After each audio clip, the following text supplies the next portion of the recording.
파킨슨 병 기적의 완치, 이의준 박사님의 책을 계속 읽습니다. 왜 나만 이런 병에 걸리는 거지? 파킨슨 병의 불청객 우울증, 분노, 약침으로 잠재운다. 파킨슨 병 진단을 받은 대다수의 환자가 분노감에 시달린다. 남들은 다 괜찮은데 왜 나만 이런 병에 걸리는 거지? 하는 괴로움이 우울증과 분노를 만들어내는 것이다. 게다가 파킨슨 병은 남들한테 쉬쉬할 수 있는 병이 아니다. 병이 진전될수록 더 이상 남들에게 병증을 감출 수 없게 되기 때문이다. 이기만 되어도 사람들의 눈빛이 이상해진다. 자기관리에 투철하고 남의 이목에 민감한 사람일수록 그런 눈빛을 견디기 힘들 것이다. 몸이 부들부들 떨리고 다리를 절게 되면 분노감은 더 심해진다. 평소와 똑같이 걷고 싶지만 쩔뚝거리다가 이내 중심을 잃고 넘어질 때는 엄청난 좌절감과 분노에 휩싸인다. 인간이 가장 견디기 힘든 감정 중에 하나가 바로 수치심이 아니겠는가?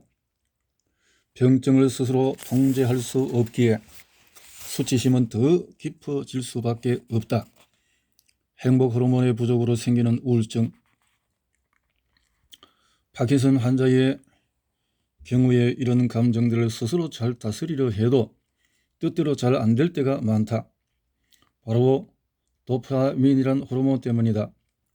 도파민은 잘 알려져 있는 것처럼 우리가 행복한 감정을 느끼게 만드는 호르몬이다. 남녀가 사랑을 할 때 내 속에서 활발하게 분비되는 것이 바로 도파민이다. 사랑을 시작하면 먹지 않아도 배가 부르고 세상의 핑크빛 모드로 변하는 것도 바로 도파민 덕분이다. 그런데 파킨슨 병에 걸리면 도파민 분비가 제대로 되지 않는다. 당연히 매사에 부정적이고 짜증이 나면서 우울감이 생긴다.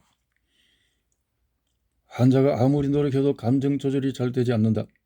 게다가 도파민 분비에 문제가 생기면 세로토닌과 같은 다른 신경전달 물질 분비에도 이상이 생긴다. 세로토닌 역시 우리의 기분을 좋게 만들고 정서적인 안정을 느끼게 해주는 호르몬인데 이런 호르몬들이 차단되는 것이다. 마음을 다잡고 치료해 집중해 보려고 해도 마음의 지옥 상태를 경험할 수밖에 없는 이유들이다. 뇌신경을 다 잡으면 감정도 잡힌다. 이런 감정적인 변화들 때문에 많은 환자들이 불면증까지 겪게 된다. 엎친 데 겹친 격이 아닐 수가 없다. 그런데 이런 감정 변화들은 침으로 호전될 수가 있다. 침이 도파민 신경세포를 살려주기 때문이다. 실제로 파킨슨병 환자 중에서 우울증을 호소하는 75명의 환자에게 침 치료를 시행한 결과 우울증이 개선되는 효과를 보였다. 감정적인 충격으로 손상된 해마세포의 기능이 되살아나 그 영향으로 부정적인 감정의 배설작용이 활발해진 것이다. 동물을 상대로 한 실험에서도 약침은 효과를 보였다. 스트레스 모델지의 신문혈의 침치료를 한 결과 시상하부와 뇌하 수체, 부신의 시스템이 조절되어 스트레스로 인한 분노가 잠잠해진 것이 확인되었다. 파킨슨병 환자들의 감정 변화를 그대로 방치하면 쉽게 흥분하고 짜증내는 성격으로 변화한다. 그러다 병증이 심해져 환각장애까지 겹치면 공포감이 더 심해져 더욱 예민하고 초조해질 수밖에 없다. 마음과는 달리 걱정거리가 끊이질 않고 사는 것이 재미가 없다고 느껴지고 슬픔과 좌절이 깊어지면서 환자뿐 아니라 보호자도 함께 힘들어질 수밖에 없다. 이런 경험은 당사자와 가족이 아니면 이해하지 못할 만큼 고통의 늪이 깊다. 병증이 더 심해지기 전에 꾸준한 치료로 감정의 근육을 튼튼하게 만들어야만 병을 이겨낼 수 있다는 사실을 명심하자.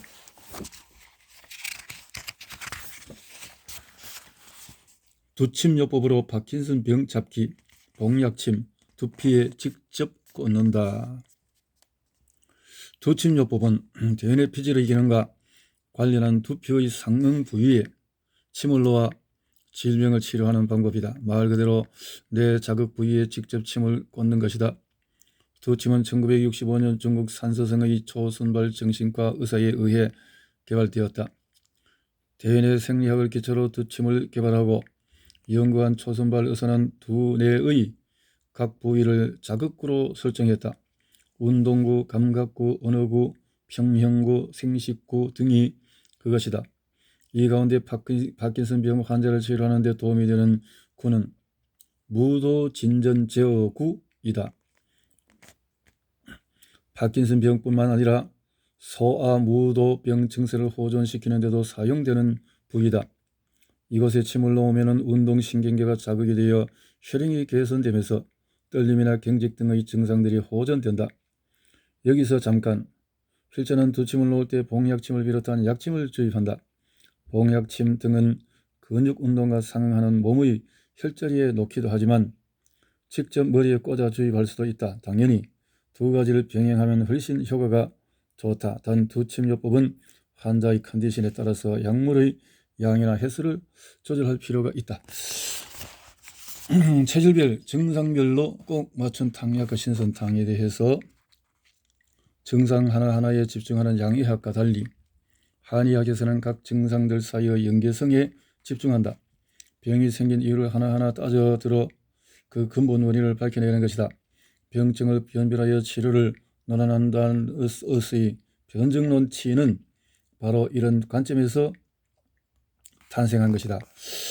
파킨슨병의 대표적인 증상은 떨림이다. 한의학에서는 그 원인을 간의 풍, 즉 바람이 들었기 때문이라고 본다. 이를 간풍이라고 한다. 사람을 하나의 우주를 보고 오행이론 목화토금수로 나누어 볼 때 간은 목 시스템에 해당한다. 파킨슨병의 떨림과 경직, 느릿한 움직임, 자세 불안정이 바로 이 목 시스템에 포함된다. 결국 파킨슨병이란 목 시스템 중의 하나인 간 기능계에 문제가 일어나 생기는 병이다. 간암 또는 간혈의 부족으로 간열이 상승해 신경손상이 일어났고 이로 인해 떨림이나 강직의 현상이 나타나는 것이 것이다.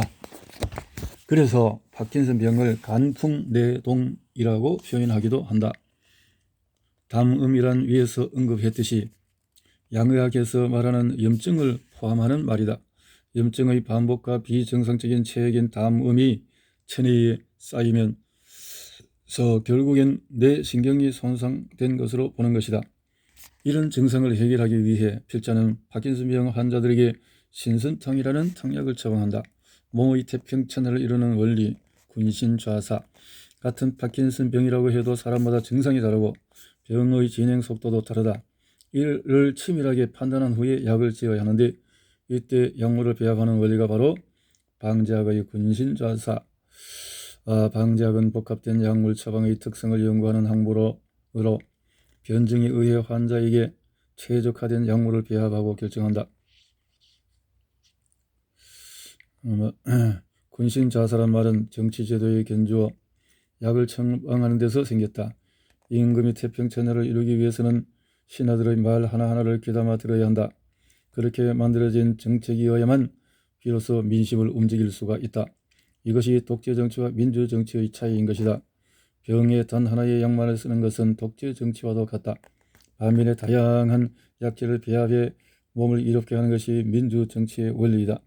즉 약을 짓는 목적을 분명히 하되 환자의 건강상태를 다각적으로 살펴 약재 하나하나의 역할과 몸에 미칠 영향력까지 모두 고려해 짓는 것, 그것이 바로 군신좌사인 것이다. 군은 주로 질병을 치료하는 약재 주약이다. 인삼이나 녹용처럼 성질이 강한 약재는 옆에서 보좌해 줄 만한 신하가 필요한데 이것이 바로 시인이다. 시인은 주약의 기능을 살핀 후에 그 효능을 더해주거나 도와주는 역할을 한다. 좌는 주약에 협조하면서 때로 독성을 억제해 주기도 하고 주된 병증 이외의 다른 증상들을 치료해 주기도 한다. 마지막으로 사는 약물이 병변 부위에 직접 도달할 수 있도록 이끌거나 약재들의 작용을 조화롭고 이롭게 만드는 역할을 한다. 이처럼 한 첩의 약을 만드는 일은 마치 나라를 다스리는 일처럼 섬세하고 꼼꼼함이 필요하다. 당약에 쓰이는 약재들이 환자의 증상 변화, 체질의 강약, 성향과 성별, 그리고 나이 등에 따라서 세세하게 달라질 수밖에 없는 이유다. 날씨 변화로 심해지는 증상까지 다스린다. 우리 몸은 날씨의 영향을 참 많이 받는다. 날씨가 굳을지 아닐지를 몸이 먼저 아는 경우도 있다. 나이가 든 노인일수록 이런 얘기는 거의 틀림이 없는데, 이는 삶의 지혜라기보다는 그만큼 몸이 쇠약해졌기 때문이다. 몸에 습기나 한기가 많이 들었다는 게 더 정확한 표현이다.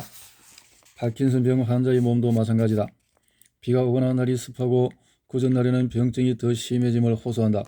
걸음이 어려워지거나 팔다리가 유난히 떨리고 사지의 기운이 빠지면서 몸이 축축 처진다는 것이다. 이런 현상은 몸 안에 축축한 기운, 즉 습사가 많아져서 발생하는 것이다. 파킨슨병 환자뿐만 아니라 만성적인 질병을 앓고 있는 환자들이 공통적으로 느끼는 증상으로 몸에 염증이 반복되고 스트레스나 과로로 인해서 몸에 담이 누적되어 나타나는 현상이다. 이럴 때를 대비해서 신선탕에는 체내의 습기를 제거하는 약재를 배합한다. 습사뿐만 아니라 한사도 문제다. 날씨가 추워지는 겨울철 혹은 에어컨 바람에 많이 노출되는 여름에는 환자의 몸이 더 굳어져 움직이기가 힘들어진다. 몸의 냉기 때문에 일어나는 증상들이다. 건강한 사람은 별 영향을 받지 않지만 오랫동안 몸 안에 염증이 있었던 사람들은 몸에 냉기가 들기 쉽다. 추위를 많이 타거나 혈액순환이 잘 안 된 사람들도 냉기가 생겨서 비슷한 증상을 호소한다. 신선탕을 지을 때는 찬바람만 불면은 증상이 심해져 몸과 마음이 더 위축되는 환자들을 위해서 한사를 제거하는 약재도 함께 쓰고 있다. 증상별로 달라지는 신선탕. 간양화푼. 증상: 어지럽고 넘어질 것 같다. 제대로 걷기가 힘들다. 팔다리가 뻣뻣하고 굽고 떨린다. 발음이 잘 안되는 언어 장애가 있다. 팔다리가 꿈틀대듯이 움직인다. 머리가 짓눌리는 듯한 통증이 있다. 혀가 유난히 붉고 맥이 가늘며 날카롭다. 원인: 원래부터 음후한 체질인데다가 간의 지나친 장기가 화가 되어 내풍이 발생했다.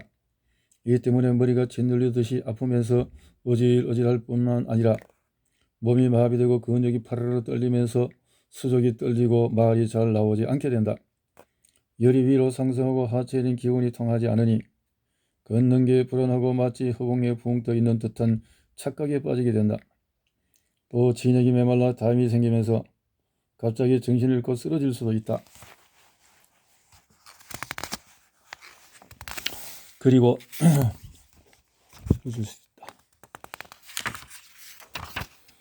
담이 경락을 따라다니면서 기혈이 막혀 손발이 떨리고 어질어질하여 걸음이 제대로 안 걸어진다. 다스리기: 자음평간식풍, 음을 보호하고 과도한 간 기능을 조절하며 내풍을 억제해준다. 탕약 처방: 인혈하행, 감정 기복이나 예민한 성격 때문에 생긴 혈액 문제를 개선하는 약재들을 배합. 잠량 진력: 과로 혹은 감정적인 문제로 몸의 열이 위로 상승해 뇌기능을 약화시키는 것을 치료하기 위한 약재들을 배합. 유간식풍: 간계 시스템의 문제로 인해 생긴 간풍. 장수자간, 정금제목, 유간화중 등등 이렇게 있다라고 보면 되겠네요. 열극생풍, 이건 전문가들이 하는 것이고, 원인은 치솟은 불기운을 간 경락을 위축시키고 이렇게 한다. 당약 처방. 증상: 혈호생풍, 담열동풍, 당약 처방. 넘어가고 혈액순환이 잘 되어야 면역력이 높아진다. 파킨슨병은 결국 면역력 저하의 문제이기도 하다. 스스로 몸을 치유할 수 있는 면역력이 떨어졌기 때문에 염증이 생기고 담이 생기는 것이다. 면역력은 혈액순환이 제대로 안 될 때 떨어진다.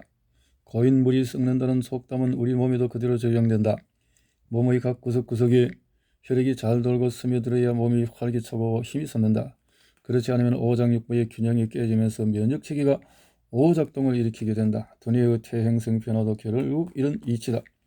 실제로 혈액순환이 잘 안되어 몸이 저체온인 경우에 체온이 36.5도에서 1도만 내려가도 면역력은 무려 30%나 떨어진다. 반면에 떨어진 체온을 1도만 다시 끌어올려도 우리 몸의 면역력은 무려 5배나 강해진다. 이 때문에 혈액순환을 좋게 하는 것은 비단 파킨슨병 환자뿐만 아니라 모든 사람들에게 중요한 것이다. 1도 체온을 따뜻하게 하는 것이다. 제초제와 살충제도 파킨슨병과 관련이 있다. 파킨슨병은 다양한 원인에 의해서 발생하는 것으로 보는 것이 일반적이며 딱 한 가지 원인을 밝히기는 힘들다. 그 중에서 우리가 알고 있는 여러 가지 독성 물질들이 파킨슨병과 관련이 있을 것이라는 연구 결과도 있다. 예를 들어 살충제의 일종인 로테논이나 제초제인 프라케트 등을 많이 사용한 사람들에게서 파킨슨병이 생기는 경우가 많다. 이런 독성 물질에 중독되면 도파민성 뉴런이 미토콘드리아의 작용을 방해해 파킨슨병이 생긴다는 것이다. 즉 이런 독성 물질들이 도파민 뉴런이 전자전달계를 망쳐서 파킨슨병을 일으킨다는 것이다. 미토콘드리아는 세포의 신진대사에 필요한 에너지를 만들어내는 중요한 역할을 한다. 실제로 상당수 파킨슨병 환자의 혈액에서 미토콘드리아의 기능 이상이 발견되었으며 어떤 연구에서는 환자의 근육에서도 비정상적으로 활동하는 미토콘드리아가 발견되었다는 보고도 있다.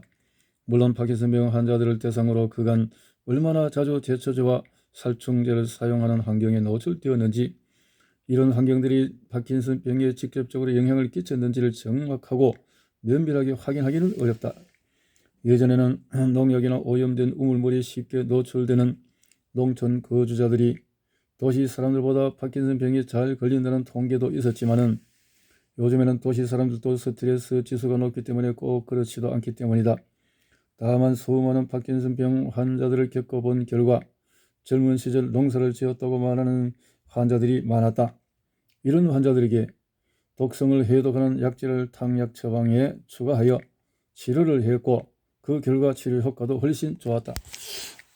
말하자면 이것도 디톡스를 해서 몸을 깨끗하게 해서 하면 자체적으로 또 체온도 올라가고 면역도 올라가고 이렇게 도움이 될 수가 있겠죠.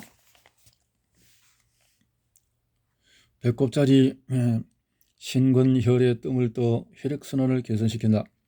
배꼽 부위인 신근혈은 몸을 따뜻하게 할 때 사용되는 대표적인 뜸자리이다. 온기가 배 안으로 쓱 들어가면서 온몸이 따뜻해진다. 동의보감에도 배꼽뜸은 온갖 질병을 없애고 생명을 보호하며 오래 살 수 있게 한다라고 쓰여 있는 만큼 신근혈은 우리의 생명을 유지하는 데 있어서 매우 중요한 혈자리이다. 뜸은 뜸들인다는 말처럼 따뜻한 불의 기운을 천천히 아주 느긋하게 몸속으로 전달하여 혈액이 통하지 않아서 차가워진 조직들을 은근하게 데워주는 역할을 한다. 즉 고장난 보일러를 가동시켜주는 데 도움을 주는 것이다. 뜸을 통해 몸의 면역력을 높임으로써 파킨슨병 치료에 효과를 보았다는 논문도 있다. 54명의 파킨슨병 환자들을 대상으로 신근혈의 뜸을 뜬 결과 파킨슨병 평가 점수에서 변화가 있었다.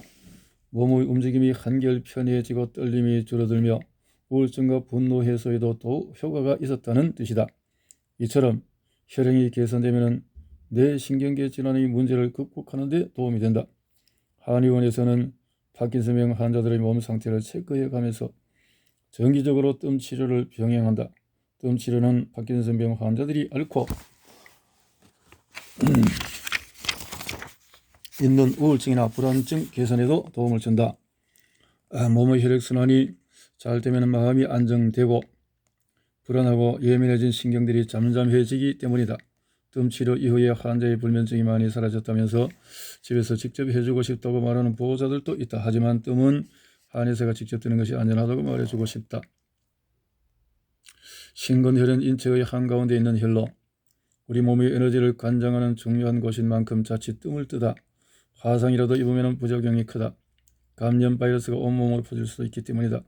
실제로 이 부위에 뜸을 잘못 떠서 폐혈증이 생기면 세균이 혈액을 타고 온몸으로 들어다녀 사망하기도 한다. 그러니 꼭 한의사의 도움을 받는 것이 좋다.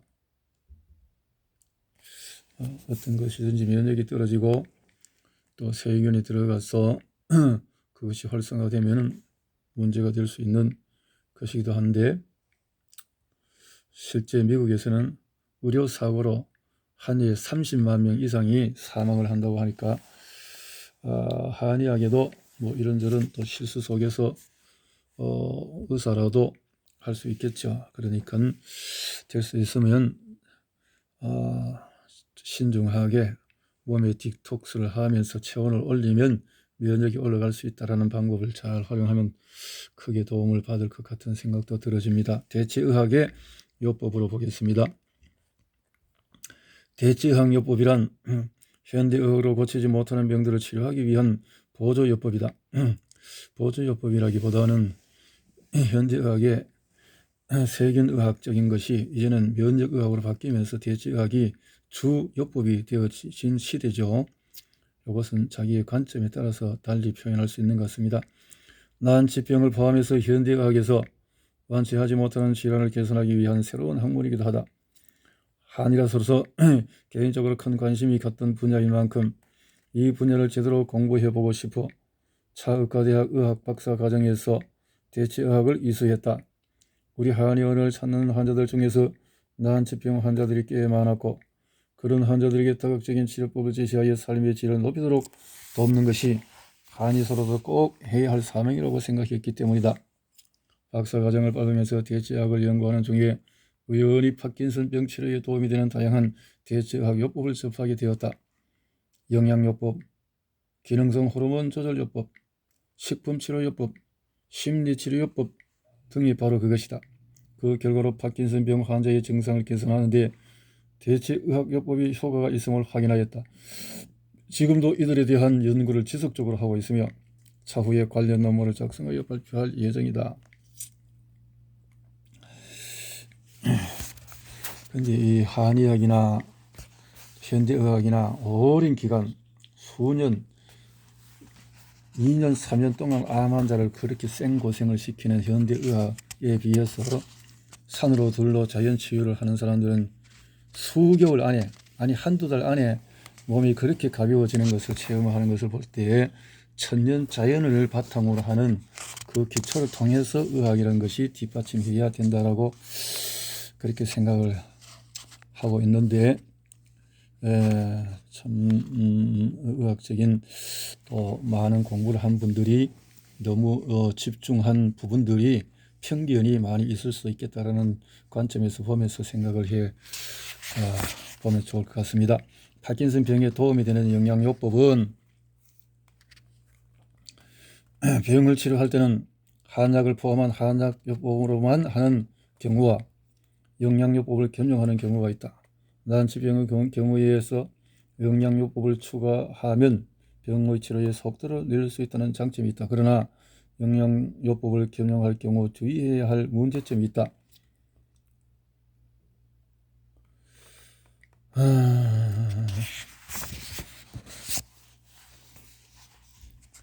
영양제를 선택할 때는 될 수 있으면 코쇼 마크가 있는 것을 찾아보자. 천년에서도 코쇼 마크가 있는 것을 통하면 독소를 빼고, 뭐 한의학 재료도 한의사가 직접 재료를 마련하는 것이 아니기 때문에 그 재료상에서 가지고 온 제품들이 수많은 중금속이 있다는 것이 드러나기 때문에 이런 부분까지는 한의사도 체크를 다 할 수 없겠지요. 마찬가지로 건강식품에도 제대로 된 어떤 독성을 제거할 수 있는 기술이 없는 회사의 제품이라면 문제가 있을 수 있을 것이니까 코쇼 마크라든가 등등의 마크가 있으면 더 좋고, 또 의료의 치료제로 하는 PDR 의사의 약전 미국에 이런 것이 있다면 큰 도움이 될 수가 있을 것 같은 마음이 듭니다. 보통 한의원에서 영양요법을 사용할 때는 미리 파동검사를 시작한다. 파동검사, 파동요법은 한의학에서 오래전부터 사용해 왔는데 요즘은 기계를 통해서 검사가 가능하다. 병을 진단하는 도구는 아니지만 파동을 측정해서 현재의 몸 상태를 확인할 수 있어서 유용하다. 파동 검사를 통해서 납이나 수은 등 중금속이 많이 나오는 경우에는 식습관이나 생활 환경에서 중금속을 많이 발생시키는 원인을 찾아내어 교정하도록 해주고 이를 해독할 수 있는 영양제를 추천한다. 또 혈관 탄성이나 혈관 저항성 혹은 혈액의 점도 등에 문제가 있어서 혈액순환이 잘 안되는 상태라면 혈관을 건강하게 해주고 혈액을 맑게 해주는 영양제를 추천해준다. 그러니까 콜리포사놀이라든가 또 귀지섬유라든가 또 국화꽃 추출물 이런 것들이 아주 큰 도움을 주고 있죠. 혈액순환이 원활하게 되어야 온몸에 영양물질이 제대로 전달되고 노폐물을 신속히 배출할 수 있다. 이외에도 영양 상태의 불균형이 오는 경우도 많다. 음식이 예전보다 풍부해지고 먹을 것이 많아졌지만 가공 음식이나 탄수화물 위주의 식단이 되다 보니 비만 인구는 늘어나고 필수 영양소가